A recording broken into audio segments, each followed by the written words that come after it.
Ayan Ali Dubai जाने के लिए इस्लामाबाद एयरपोर्ट पर पहुंची, जिसका नाम उस वक्त बेनज़ीर एयरपोर्ट रखा गया था।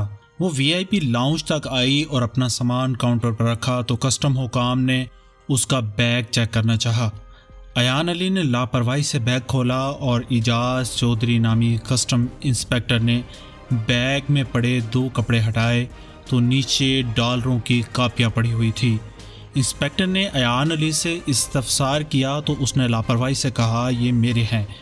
उसने कहा, मैडम मुझे ये रकम ज़्यादा लग रही है। कमोबेश $5000 से ज़्यादा कैश ले जाना गैर कानूनी है। फिर उसने उन डॉलर को गिना तो वो $5 लाख थे। कस्टम इंस्पेक्टर ने अपने सीनियर को आगाह किया और अयान अली को सोफे पर बिठा दिया। अयान अली को कोई परेशानी नहीं थी, उसके लिए रोज़ का मामूल था, लेकिन इजाज़ चौधरी के लिए ये गैर मामूली बात थी। वो जानता था कि अयान अली हफ्ते में 2 मरतबा दुबई जाती है और उसके सामान की कोई ख़ास चेकिंग नहीं होती और कस्टम का अमला ही उसे हैंगर तक लेकर जाता है। सीनियर हुक्म आ गए और उन्होंने इजाज़ चौधरी को एक तरफ ले जाकर कुछ समझाने की कोशिश की। इजाज़ चौधरी अकड़ गया और अपनी कानूनी पोजीशन बताने लगा। नीज़ उसने इस दौरान CAA और नार्को टैक्स के अफसरान को भी आगाह किया। दूसरी, अयान अली बेजारी से सोफे पर बैठकर मालकों से मुसलसल फ़ोन पर बात कर रही थी।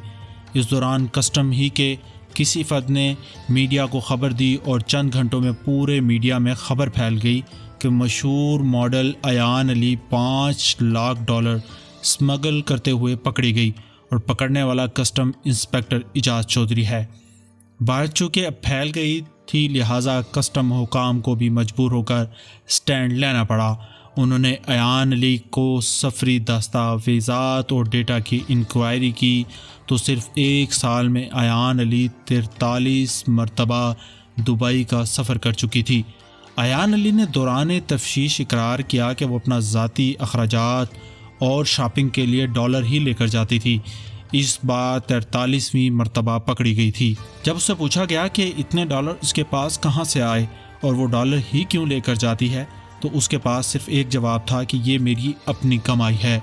अयान अली की गिरफ्तारी के फ़ौरन बाद पीपल पार्टी की लीगल टीम ने उसका केस लिया। सरदार लतीफ़ खोसा उसका वकील बना। मुल्क के चोटी के वकीलों ने बैठक की और मुख्तलिफ कानूनी नुकात और पॉइंट्स इकट्ठे किए। उन्हीं वकीलों में आज तहरीक इंसाफ के लिए हीरो का दर्जा देने वाले एतजाज़ एहसन भी शामिल थे। उन्होंने अयान अली की केस की पूरी पैरवी की। हर कदम पर वो लतीफ़ खोसा को गाइड करते रहे। हालांकि ये 100% शफाफ और ओपन एंड शिट केस था। शरीफ ख़ानदान के मीडिया सेल और जरदारी मुखालिफ सहाफ़ियों और तहरीक इंसाफ के कारकुनों और सोशल मीडिया ने अयान अली का नाम जरदारी से जोड़ा। गर्मा गर्म टॉक शोज़ होने लगे। पीपल पार्टी के लीडरों से सवाल पूछने जाने लगे तो वो टॉक शोज़ में बिल्कुल बावले हो जाते थे। मुर्गे लड़ाने वाले एंकरों की भी चांदी हो गई। शर्मिला फारूकी से लेकर शहला रज़ा तक और मुस्तफ़ा खोकर से लेकर सईद गनी तक ने मरियम सफदर और कलसूम नवाज़ के कपड़े उतार दिए। दूसरी तरफ तहरीक इंसाफ के कारकुन सोशल मीडिया पर छाए रहे। उन्होंने भुट्टो तक को कब्र से निकाल दिया। आज भी पीपल पार्टी के वज़ीरों मुशीरों से अयान अली का पूछा जाए तो उन्हें मिर्गी के दौरे पड़ जाते हैं। उनके मुंह से राल निकलती है। वो पागल कुत्तों की तरह काट खाने को दौड़ते हैं और ज़रदारी को वलीउल्लाह साबित करने की कोशिश करते हैं। बहरहाल अयान अली की गिरफ्तारी से इस रियासत और उसके इदारों का असल इम्तहान शुरू हुआ। वो जेल गई। फिर जब पेशियों पर आती तो पूरे सरकारी प्रोटोकॉल के साथ बेशो कीमत ब्रांड के ड्रेसेस और ताज़ा मेकअप करके अदालत आती थी। उस जेल के 5 स्टार बैरक में रखा गया। कमरे में दुनिया की हर सहूलत मौजूद थी। वो इम्पोर्टेड मिनरल वाटर पीती थी और नाश्ते में अमेरिकन चाइनीज़ फूड खाती थी। उसे वर्जिश की मशीनें मुहैया की गई।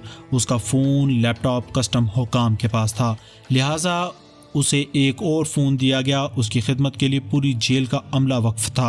अयान अली के सारे केस और कैद में सबसे ज़्यादा चांदी वकीलों की हुई। उन्होंने जम के दिहाड़ियाँ लगाई। दूसरे नंबर पर सबसे ज़्यादा फ़ायदा जेल हुकाम और पुलिस वालों को हुआ। तीसरे नंबर पर मीडिया था, जिसने जरदारी और मलक रियाज दोनों से भरपूर फ़ायदा उठाया। 7 शरीफों से भी जरदारी की मुखालफत में फ़ायदा उठाते रहे। अयान अली मुल्की तारीख की पहली कैदी थी जिसे जेल में 5 स्टार होटल की सहूलियात दी गई। ऐसी सहूलियात जुल्फ़िकार अली भुट्टो जैसे शख्स और नुसरत भुट्टो व बेनज़ीर भुट्टो समेत आसिफ जरदारी और नवाज शरीफ तक को नहीं दी गई थी। हत्ता कि जितनी भी बड़ी बड़ी सियासी शख्सियात जेल गई उन्हें ये सहूलियात नहीं मिली। मरीम नवाज समेत जिसके पास आधे पाकिस्तान की पोर्न वीडियोज़ हैं और आधा लंदन उसकी जायदाद में आता है, दौरान तफ्तीश जो कुछ हुआ उससे हर शख्स बाखबर है। लेकिन उस सब के बीच जो सबसे ज़्यादा मुतासिर हुआ वो कस्टम इंस्पेक्टर इजाज़ चौधरी था। उसके अफसरान उसे मलामत करते रहे, उसके कुलीग्स उससे नफरत भरी नज़रों से देखते रहे। दौरान जरह अयान अली के वकील उसे गालियां और झटकियां देते। अदालत के अहाते में उसे धमकियां दी जाती, उसे नामालूम नंबरों से कॉलें आती, उसे कत्ल करने की धमकियां दी जाती, लेकिन वो अपनी जगह खड़ा रहा। उसे हर किस्म का लालच दिया गया, लेकिन वो केस से 1 इंच भी पीछे नहीं हटा। उसकी तरक्की रोक दी गई और बजाय उसे इनाम दिया जाता उसे पाबंद किया गया कि जब तक केस का फ़ैसला नहीं होता वो कस्टम काउंटर पर खिदमात नहीं देगा। उसने तमाम सबूत इकट्ठे किए और अदालत को दे दिए। जब फ़र्द जुर्म लगने की तारीख करीब आ गई और उसे बतौर ऐनी गवाह पेश होना था, उसे अपने घर के सामने 2 नामालूम मोटरसाइकिल सवारों ने कत्ल करके फरार हो गए। पुलिस आई और उसकी लाश पोस्टमार्टम के लिए ले गई। चंद दिन मीडिया पर हाहाकार होती रही, फिर थाना वारिस खान पुलिस ने उसकी कत्ल को डकैती की वारदात करार देकर फाइल बंद कर दिया। कस्टम मुकाम भी बिल्कुल खामोश हो गए। उसकी बीवी सर पीट पीट कर थानों अदालतों में थाड़े मारती रही, लेकिन उसे हर तरफ से धुतकारा गया। उसके साथ उसका कमसन बेटा अदालतों के अहाते में बदतरीन गर्मी में रुलता रहता, लेकिन कस्टम औकाम और इजाज़ चौधरी के साथी उससे नज़रें चुराकर एक तरफ हो जाते। इजाज़ चौधरी मर गया। अदालत ने अयान अली को मनी लॉन्ड्रिंग केस में और इजाज़ चौधरी के कत्ल के FIR में नामजद मुलजिम की हैसियत से बरी कर दिया और उसे पासपोर्ट वापस दे दिया। आज अयान अली दुबई के सबसे महंगे तरीन इलाके में रिहाइश पजीर है। उसके पास डॉज की स्पोर्ट्स कार्स है। पिछले दिनों उसने मनी रोल्स राइस खरीदी है। वो 5 स्टार होटलों में क़याम करती है और पाम जमेरा में बीच पर नहाती है। रहा इजाज़ चौधरी तो वो कब्र के अंधेरों में उतर गया। उसकी बीवी और कमसन बेटा 3 मरले के मकान की बोसीदा दीवारों पर उसका अक्स ढूंढते हैं। उसके शेव का सामान और तौलिया और वर्दी उसकी बीवी ने संभाल कर रखे हैं, लेकिन उसने फ़ैसला किया है कि अपने बेटों को कस्टम में भर्ती नहीं कराएगी। उसके संगी साथी उसकी खाली कुर्सी को आज भी दुख से देखते हैं। इजाज़ चौधरी की रूह इस्लामाबाद के पुराने एयरपोर्ट की फ़िज़ाओं में देखी जा सकती है। उसकी मौत का साया आज भी इस्लामाबाद एयरपोर्ट पर साया फिगन है। मैंने जब भी इस्लामाबाद के पुराने एयरपोर्ट से सफ़र किया, मैंने इजाज़ चौधरी की लाश और रूह की परछाई को महसूस किया। मैंने उसकी बीवी के मातम और आंसू को महसूस किया। मैंने उसके कमसन बेटी की सिसकियों को दिल से महसूस किया और उसके बाबा मेरे बाबा की चीखें कानों में महसूस की। आज इस्लामाबाद का नया एयरपोर्ट बन गया। वहाँ इजाज़ चौधरी के मौत के साए नहीं हैं, लेकिन वहाँ के कस्टम इंस्पेक्टर अब इजाज़ चौधरी वाली गलती नहीं दोहराएंगे।